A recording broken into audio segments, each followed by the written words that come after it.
Hi friends, నమస్తే. Welcome back to Sudha Vahini vlogs. నేను మీ సుధా. అందరూ సంక్రాంతికి పిండి వంటలు స్టార్ట్ చేసేసారా?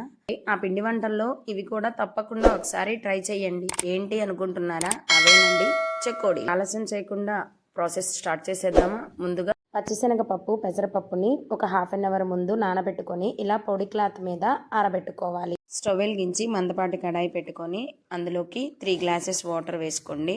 అందులోకి మన రుచికి సరిపడా సాల్ట్, 1 టేబుల్ స్పూన్ కారం, కొంచెం ఆరెంజ్ ఫుడ్ కలర్ వేస్తున్నాను. Food colour optional. 1 స్పూన్ వాము కూడా వేసుకోవాలి. ఇది వీడియోలో మిస్ అయింది.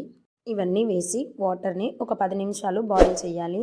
10 నిమిషాల తర్వాత వాటర్ బాగా బాయిల్ అవుతుంది. ఏ గ్లాస్తో అయితే వాటర్ వేసామో అదే గ్లాస్తో 3 గ్లాసెస్ వాటర్కి 3 గ్లాసెస్ బియ్యం పిండి వేస్తున్నాను. వీటితో పాటుగా ఒక హాఫ్ కప్ గోధుమ పిండి వేయండి. గోధుమ పిండి వేయటం వల్ల చెకోడీలు గుల్లగా వస్తాయి, క్రిస్పీగా ఉంటాయి. పిండి అంతా వేసేసి వీడియోలో చూపిస్తున్న విధంగా పిండి మొత్తాన్ని ఉండలు లేకుండా కలుపుకొని పైన 2 స్పూన్స్ నెయ్యి వేసుకొని మూత పెట్టి 10 నిమిషాలు చల్లారనివ్వండి. 10 నిమిషాల తర్వాత పిండి కొంచెం చల్లారుతుంది. పిండి గోరువెచ్చగా ఉన్నప్పుడు చేతికి కొంచెం ఆయిల్ అప్లై చేసుకొని పిండి మొత్తాన్ని పాతి పిండిలాగా సాఫ్ట్గా కలుపుకోవాలి. ఇప్పుడు ఈ పిండితోటి చెకోడీలు చేసుకుందాం. కొంచెం పిండిని తీసుకొని వీడియోలో చూపిస్తున్న విధంగా పొడవుగా కడ్డీలాగా చేసుకొని దానిపైన ముందుగా మనం నానబెట్టుకుని ఆరబెట్టుకున్న పచ్చిశనగపప్పు, పెసరపప్పును వీడియోలో చూపిస్తున్న విధంగా పిండికి అంటుకునేటట్లు నిదానంగా ప్రెస్ చేసుకొని చెకోడీలాగా రౌండ్ లాగా చుట్టుకోవాలి.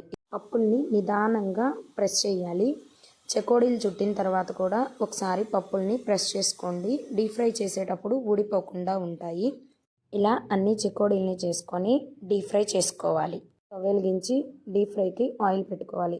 ఆయిల్ బాగా హీట్ అవ్వాలి. ఆయిల్ హీట్ అయిన తర్వాత నిదానంగా ఒక్కొక్క చెకోడీని ఆయిల్లో వేసి స్టవ్ లో టు మీడియం ఫ్లేమ్లో అడ్జస్ట్ చేసుకొని చెకోడీల్ని 2 వైపులా నిదానంగా ఫ్రై చేసుకోవాలి. ఇవి వేగినాయా లేదా అని ఒకసారి ప్రెస్ చేస్తే గట్టిగా విరుగుతాయి, వేగినట్లే. ఆ స్టేజ్లో చెకోడీల్ని తీసేయాలి. ఇలా అన్నిటినీ డీప్ ఫ్రై చేసుకుంటే పిల్లలకి, పెద్దలకి అందరికీ ఎంతో ఇష్టమైన పప్పు చెకోడీలు రెడీ. ఫస్ట్ టైం నా వీడియోని చూస్తున్నారా? అయితే ప్లీజ్ సబ్స్క్రైబ్ చేసుకోండి.